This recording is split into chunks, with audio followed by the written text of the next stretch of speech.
ক্রিকেটারদের জন্য এটা দারুণ দারুণ একটা সুযোগ এবং তাদের এটা প্রপারলি নেওয়া উচিত। পাকিস্তানের সাথে আমাদের যে সিরিজ রয়েছে মার্চে, তার আগে এই বিসিএল দিয়ে আমাদের ক্রিকেটাররা ঠিকঠাক মতো নিজেদেরকে তৈরি করতে পারবেন কিনা? Is it the enough opportunity? এখন এছাড়া আর কি করার আছে? আমাদের ধরুন লিমিটেড রিসোর্সের মধ্যে যেটা আছে সেটাই তারা চেষ্টা করেছে। অবভিয়াসলি এখন ইন্টারন্যাশনাল সিরিজ খেলানো সম্ভব না।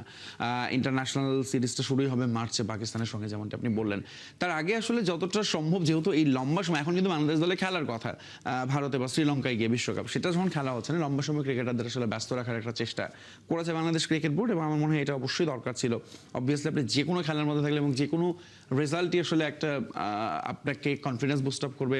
আপনাকে খেলার মধ্যে যত থাকবেন, কারণ আপনি প্র্যাকটিস করেন আর ম্যাচ প্র্যাকটিস দুটো অলওয়েজ ডিফারেন্ট হয়, ক্রিকেটারও সেটা জানেন, এবং এই কারণে তারা এই খেলার অপরচুনিটিগুলো আসলে আমার মনে হয় ক্রিকেটারদের জন্য এটা দারুণ দারুণ একটা সুযোগ এবং তাদের এটা প্রপারলি নেওয়া উচিত।